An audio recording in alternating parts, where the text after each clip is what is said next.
turns out teams actually do onside kick it with 8 minutes to go in a game down just one possession. Who knew? You are Locked On Spartans, your daily podcast on the Michigan State Spartans, part of the Locked On Podcast Network, your team every day.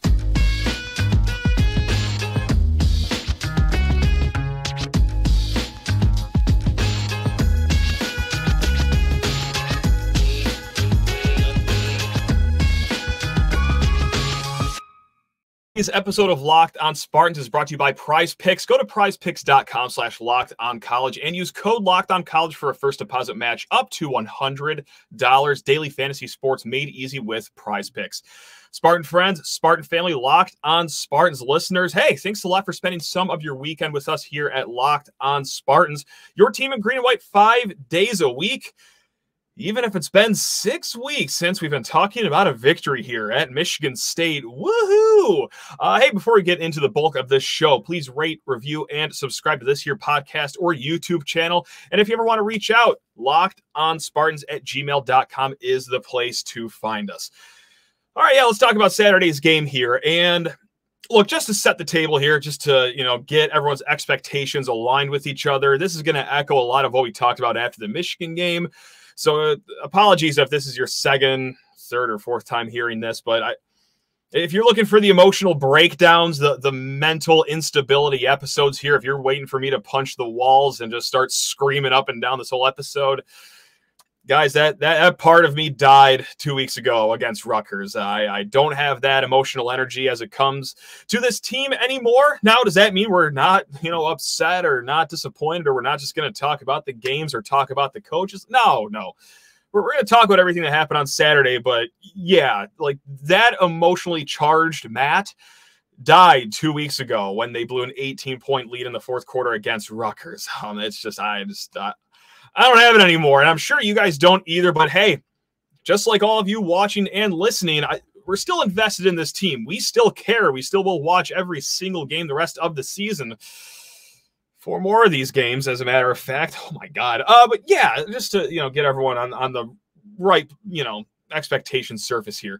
All right, let's get into this show here. And also, hey, you know what? Just like last week's game against Michigan, if you watch the first 2 drives, you watch the whole game here. Michigan State, I got to say, really solid defensive game overall. So much so that they had 2 first-quarter turnovers against a Minnesota team that doesn't really lose the ball all that much. They've been pretty good with ball security all season, but wasn't the case in the first quarter. But what was the case is that Michigan State could not capitalize on either of those opportunities. Michigan State on offense started with their first 2 drives inside the 35-yard line, and that ended with 2 3-and-outs. Well, not entirely out. They did get 2 field goals, but yeah, that just told the story of the rest of the game. The offense was stagnant for the most part until Sam Leavitt came in late in the game, too little too late. But yeah, a whole lot of 3-and-outs, whole lot of nothing on offense. And the best offense for the first 3 quarters were the pass interference play, which you couldn't do that all too much. Minnesota only had 3 flags the entire game, and it was just awful, just lousy look. And yeah, we'll rail on the coaches here in a little bit. Again, just like calmly, just matter-of-factly. But let's wait. Let's actually try something new here. Let's talk about the positives that we saw in this game. And guys, I know, I know that this is going to sound like just moral victory radio, but you want 6 straight weeks of just railing on the team nonstop. Like, no, we're going to, pick apart some rays of sun in this otherwise monsoon of a thunderstorm this season has been, because look, if you're still sick enough to be watching still, you're going to be wanting some sort of optimism, and we got a few shreds of it here. The defense, I thought, played pretty good.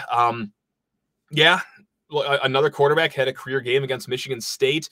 Kalia, however you say his name, threw for 200 yards for the first time this season. But look, that was not all the defense's fault. A lot of that had to do with the offense, because, okay, yeah, the defense, they already have injuries to begin with. There's a lot of young players out there. Let's just throw all those out into the wind and see where that blows. But look, at the end of the first half, Minnesota's offense had 42 offensive plays. Michigan State just had 25 offensive plays. Michigan State's offense, 4 3 and outs.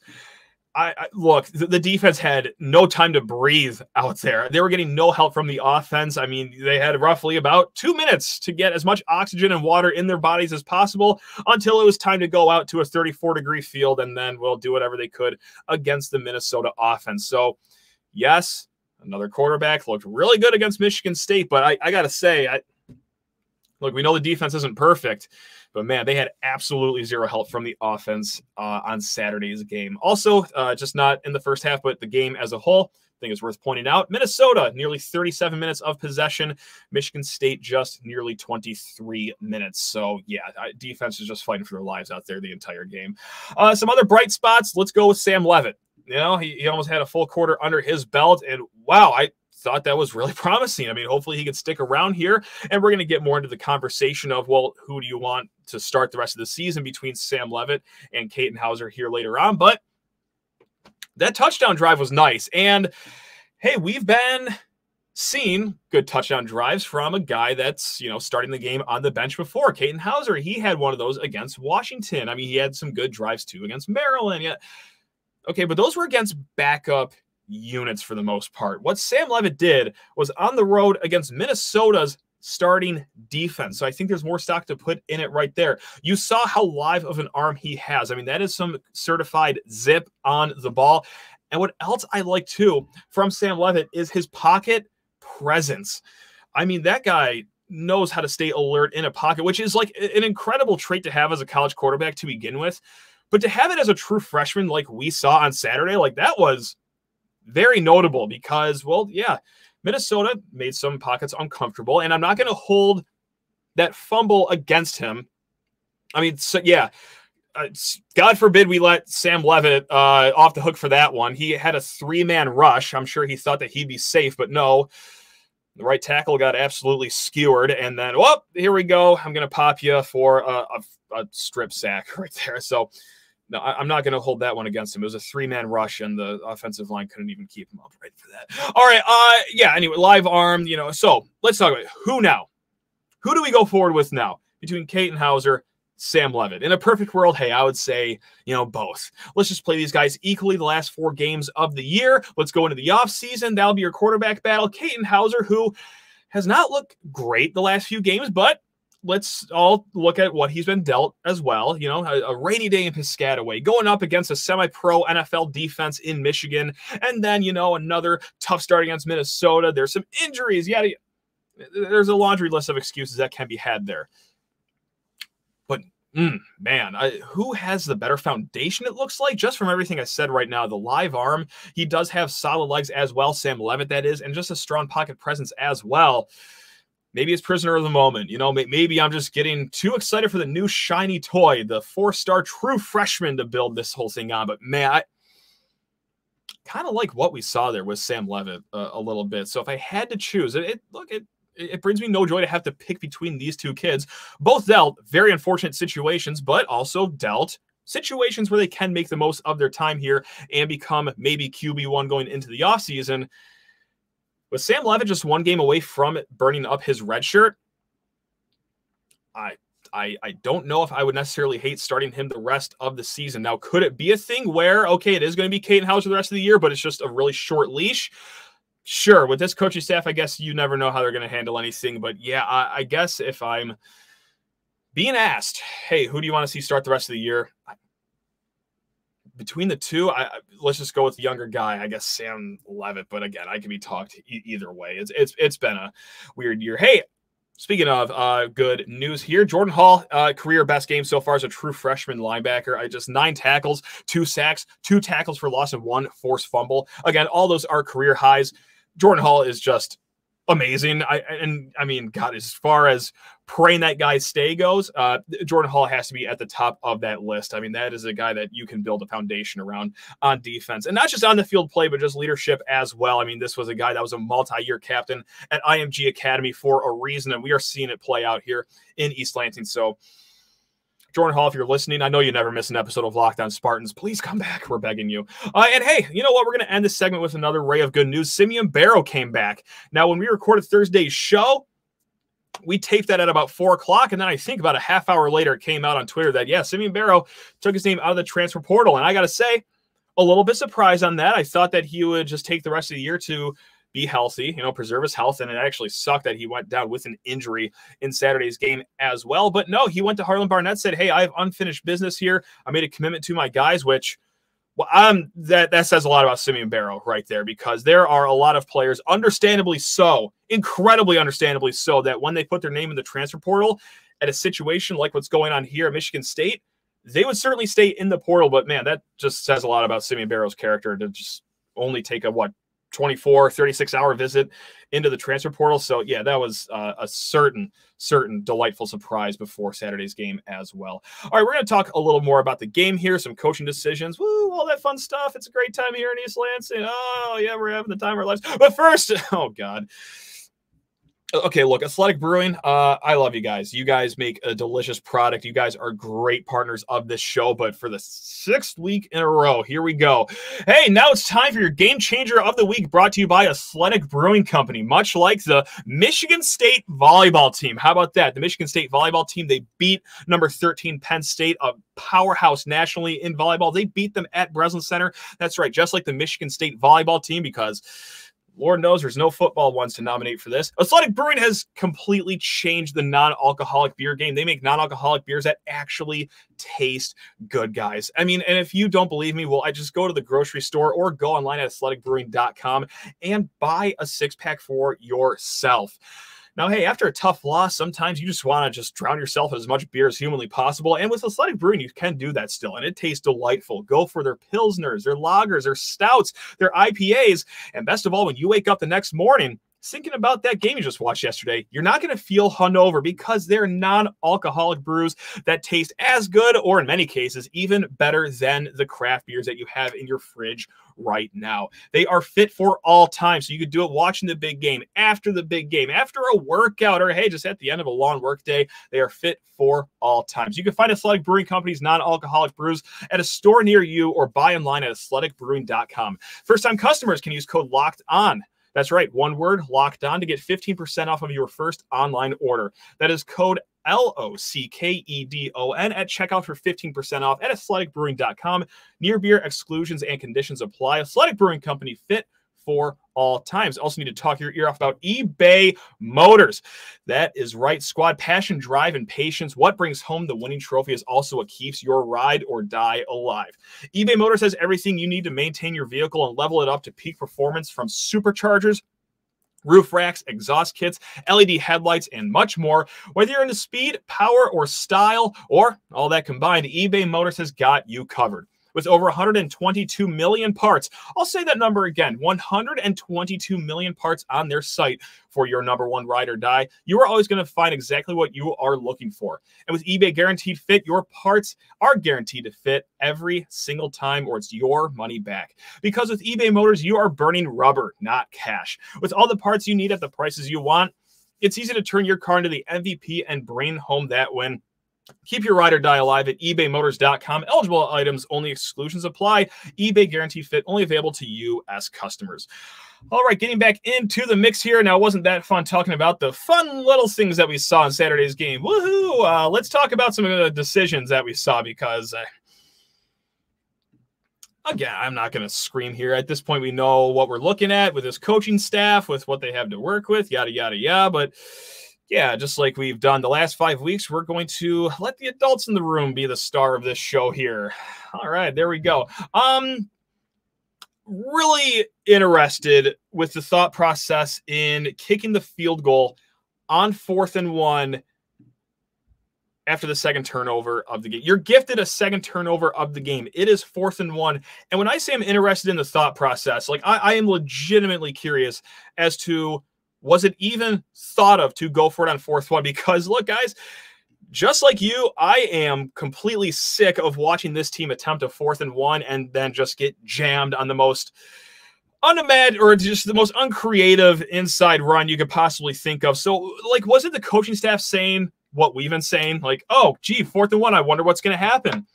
Were they just saying, well, now forget about a pass play because, well, that really wasn't working as a whole the last few weeks, not even just on Saturday's game? And are they saying, well, let's not even try an outside run where an inside run isn't going to work. Let's just go ahead and kick that field goal. I got to say, that kind of really sums up what the whole season has been like, is that it's been so bad on these short yardage situations that even the coaches don't trust the team to get 1 yard.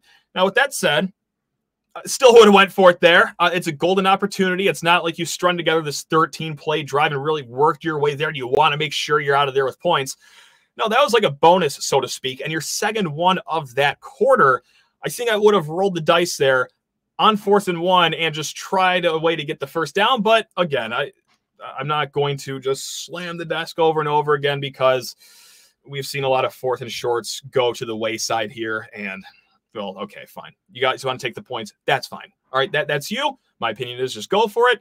You've been gifted with this opportunity. Why not? You're on the road. Let's play for a win, but I digress. The bigger issue that we have here is the onside kick. Michigan State, great touchdown drive, electric touchdown drive, thanks to Sam Leavitt and company right there. And now, okay, well, you're only down 5 with 8 minutes to go. It's a 1-possession game with 8 minutes to go. And look, there's no way to prove it. I'm actually probably wrong. I actually know that I'm wrong with this, but I'm just going to go and throw it out there anyway. Were they just trying to jam it to all the fans like us that were crying after that Rutgers game when, okay, Rutgers, they just made it a 1-possession game with 8 minutes left, and then, well, they oddly line up for an onside formation, and then we all know what happens. Okay, so the team ticker sign plays music apparently out of nowhere. Wow, I didn't know that was a feature. I'm sorry. You guys can probably hear the music right now, but that's coming from the team ticker sign. I don't know if you just saw that on YouTube, but I nearly jumped out of my skin because that's the first time I've ever heard music come from this sign. I'm going to pause right now and try to turn that off. Okay, the music is all done. TeamTicker.com, by the way. That is a great sign. Wow. So just like the music blaring in my ear while we were talking about that and how much of a surprise that was, Minnesota was also surprised a little bit by the onside kick. And again, I don't know if this coaching staff was just trying to say, hey, that's right. After the Rutgers game, when we lined up for an onside kick and said, well, that's a spot that teams usually onside kick in. Well, look what happened here. There was a 1-possession game, 8 minutes to go, and I don't know if they were just trying to jam it to all the fans, but hey, they thought that was a good opportunity to onside kick. Now, it did catch Minnesota off guard, and they also just caught the ball too. And, well, okay, instead of giving your defense a lot of cushion against this Minnesota offense, which, first of all, not only was Michigan State's defense playing pretty solid that game, but Minnesota just does not have a good offense. Instead of giving them 80-ish yards, maybe even 75 if they wanted to touchback it, whatever. No, you gave them a short field, and then, well, would you look at what happened 7 plays later, touchdown drive, and now it's a 2-possession game with 4 minutes to go, and that essentially ended the game. So very bizarre coaching decision from the staff right there. So that's what you do, though, when you're just down 1 possession with 8 minutes to go. You give a struggling offense a short field and then the opportunity to close out the game right there. Now, if you want to go benefit of the doubt right here, maybe you say, well, hey, you just talked about earlier this show how much the defense was playing, how exhausted they were. Did they see that in the fourth quarter? Do you think that maybe they saw that, oh, my God, our defense is kind of struggling here. Maybe this is a time to put a jolt to keep them on the bench for even longer? Maybe. If you want to go ahead and do that, fine. But I don't know. I think we've seen a large enough sample size here to not necessarily give this coaching staff any benefit of the doubt. So just join me on that side of the fence if that's what you want to do. Now, to clean up some other news here next week, I got to say, that was a really tough game to watch. I didn't necessarily feel the blood pressure rise because a lot of me and you at home watching this, you're just dead on the inside already. But I got to say, the biggest rise I got this weekend was Sunday morning when I opened up the FanDuel app, and if you want to know how bad it's gotten this year, Michigan State 3-point home underdogs against Nebraska.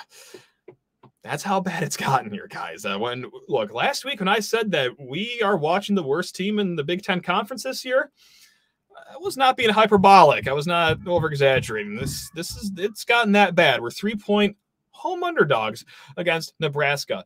In other news, Malik Carr, he was not dressed for the game. Now, the way I understand it, this will be a very short absence for him. Barring any injury, we can expect him back next week. That was more so of a disciplinary issue. And then speaking of that as well, Tumasay Adelaide, the former five-star recruit from Texas A&M that MSU got in the transfer portal. We talked up and down about him in the offseason, how much promise there is, what kind of a gadget player he can be on this defensive line. And I also butchered his name up and down every time we talked about him. Well, good news for yours truly. We don't have to worry about saying his name anymore because he's not on the team anymore. Yeah, that was a quick stint in East Lansing for him, and I got to say, a very underwhelming one. The best play was the roughing the passer 15 seconds after the ball's thrown play from him. So best of luck to him at his next stop. But yeah, no longer on the team. All right, gang, we will be back. We're going to hear what you guys want to see the rest of the season. But first, need to talk your ear off about PrizePicks, the leader in daily fantasy sports. Now, why do I love PrizePicks? Well, for a few reasons. One, it's the simplest game in the world to play. You just get your players, whether they be NFL, MLB, NBA. You can even mix and match sports, and then you look at their projected stats. You guess higher or lower, and then, well, depending on how many players you want to throw on your slip, you can multiply your money by 25. That's right. You can turn $10 into $250 in just a few taps, and it's also very quick.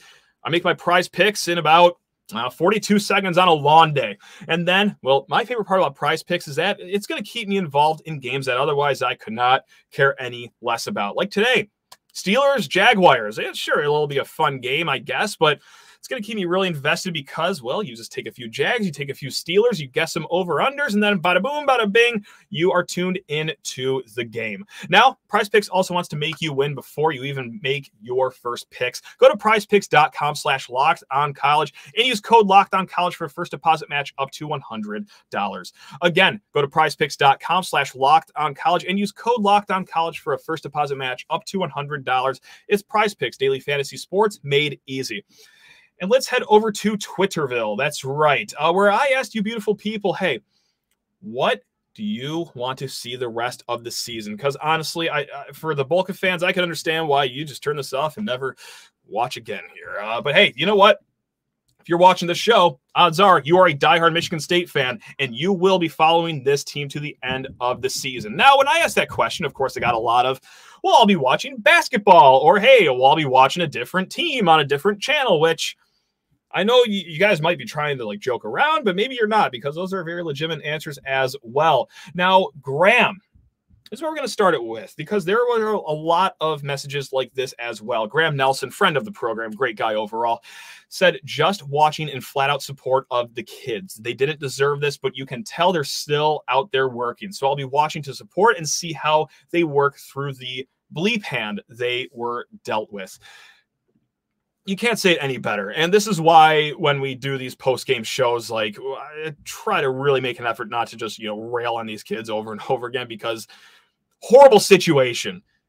I think it's also been pretty clear that maybe they weren't gifted with proper coaching the last few years. You could tell by that with the lack of development in all, okay, maybe not all, but most of the position groups here. It's just a horrible situation all the way around. And I'm sure that, hey, look, as miserable we are on Saturdays, imagine being on those team buses or the locker room of the team plane. Not much better. So I hope they get a decent crowd for Saturday's game, the last game at Spartan Stadium for this season, because these kids deserve it. Let's not get it twisted. A terrible situation that they had nothing to do with.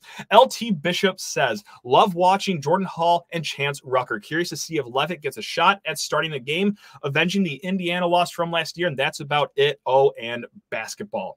Just like we said, Leavitt has one more game, and then that will burn up his red shirt. So maybe that plays a factor into how many games he gets to start the rest of the season. B. Seth wrote in Jordan Hall and Jalen Thompson. That's right. We've not talked about Jalen Thompson yet. Praying we get a new coach soon enough that they'll stay. After that, Tyrell Henry, Leavitt, and Hauser. It seems like they have Hauser's hands tied. When Leavitt plays, it's a free roll. For Jalen Thompson, he got extended play on Saturday. 2 tackles for loss for the true freshman out of Detroit. So another ray of light in this hurricane that we're in. I mean, again, you really hope that a lot of these kids stay, but in this day and age, you never know. But here's to hoping. And you know what? Maybe it isn't so far-fetched to think that many of these kids will stay, because when the transfer portal opened, I think we said, 3.5 or 4.5 was going to be the over-under of kids entering the portal, because that number kind of matched what happened with Northwestern in the offseason, and we're close to that number. I think it was just 4 or 5 kids that dove into the transfer portal here. Now, we'll see what happens at the end of the year when it opens back up, but maybe there is more cohesion with this team than we're led on to believe here. Matt writes in, a quarterback for the future. Everything else, I don't know if they will be there next year. I feel if a quarterback can be figured out, then maybe that person will stay. I agree with that as well. Like, if you mint, let's say, Sam Leavitt, all right, hey, you're quarterback 1. You started the last 4 games. It's pretty clear that we are going to ride you into the offseason, and it is your job to lose here as we go into these winter months. That's going to obviously entice the guy to stay. Now, something interesting here that may or may not play a factor, I think it is a unique situation here that both Caden Hauser and Sam Leavitt are both from the Pacific Coast, right? I mean, these aren't like local kids like your Jalen Thompsons, if you will, your Brennan Paracheks, if you will. Like these are kids that are from 3 time zones away. So will they be lured to another school, not just for opportunity or NIL, but also just closest of home? That might be a storyline as well. But hey, I'll tell you what is really good at, upping your odds to having a kid stay is by having him be a starting quarterback at a Power 5 school. So I think that is how it's going to play out here. They're just going to try to mint one of these guys here as we go further into the season. Now, Back in My Day writes in, I can't wait for the offseason to see if anyone on the staff can actually get a job at another Power 5 school. No comment. We're trying to be somewhat nice on the Sunday here. Doug writes in, Sam Leavitt's speed and running ability against Ohio State and Penn State. If it's on par with those defenses, we have a ball player to build the offense around with Nate Carter for the next head coach. I'm already impressed with Sam Leavitt, just how he looks even against Minnesota. And no disrespect against Minnesota, but they are certainly not an Ohio State or a Penn State. But if a true freshman can look that poised, sound, be that aware in the pocket against any Power 5 team, again, this isn't like a redshirt junior. This is a true freshman. Like, I'm already sold on keeping Sam Leavitt around here. Now, if he could do this against Ohio State or Penn State, I'm not saying like go out and beat the Buckeyes on the road or beat the Nittany Lions, but look that solid for all 4 quarters, like, oh my God, like it's going to be really hard to not have sky high expectations for him going into the offseason. But right now I'm already kind of sold with Sam Leavitt, just what we saw in a very, very short sample size right there. And maybe that's just all of us just looking for literally anything to hang a glimmer of hope on right there. Matt C writes in, I'll be watching Sam Leavitt and dreaming Urban Meyer accepts the MSU job so that he can turn him into our Tebow. Come join Izzo and Urban and make MSU the premier athletic department in the country circa Florida 2006. It's like slash like all the off-field issues by like 95% of what 06 Florida was, and we'll take it. We'll be pretty happy there. JD writes in to see if Brian Ferentz, the Iowa offensive coordinator, would be a more capable offensive coordinator than Jay Johnson. Well, JD, I got great news for you. He's already in the lead. Jay Johnson is in the lead for worst offensive coordinator. Now, look, Michigan State, they have the worst offense in the country amongst Power 5 teams at just 18 points per game. Now, I understand. Weird season. Injuries. Oh, we have a quarterback carousel, yada, yada, yada. Okay, so you could use all those excuses as well. Just as easily as you could look at the last season. Okay, you had a returning starting quarterback in Peyton Thorne who was throwing to a 2nd-round draft pick in Jaden Reed and a guy that's about to be a top 15 draft pick in Keon Coleman. And yet your offense has still generated just 24.4 points a game, which was 92nd in the nation. It is unbelievable. Unbelievable that we are making north of $1 million here. That's no. Again, we're going to try to be nice here. We're going to try to stay calm. Okay, you got this. All right, last one. Because who doesn't want to just ball their eyes out as you go into the rest of your weekend here? Mr. Ship wrote in, what is he going to watch for the rest of the season? I have a standing tradition with my dog that he gets touchdown treats for every MSU touchdown. He's 15. Not sure how many games he has left. I'll be watching for him and the players. Well, Jesus Christ, Mr. That just makes me want to fight back tears right there. Well, first of all, because they're starving your dog. But second of all, God, that's just so beautiful. And 15, that is a great life by a dog. And that's very clear that you guys have an outstanding bond. So best of luck. Hopefully they can just run it up the last 4 games here. Or hey, you know what? If you want to say to your dog, you know what? Let's just do touchdowns in general. Don't matter what team it comes from. Anytime a team crosses the end zone, we're throwing a milk bone your way. So, yeah, there you have it. But, God, that was just the most beautiful thing I've ever read like this month. And so there you have it, gang. All right, we're going to be back tomorrow. We're going to recap everything that's going on with the Tennessee scrimmage. We'll talk more football, of course. We're going to be joined by Kevin Grack of Can't Read, Can't Write. But until then, hey, let's have a great start to the week. Love you all. Go Green.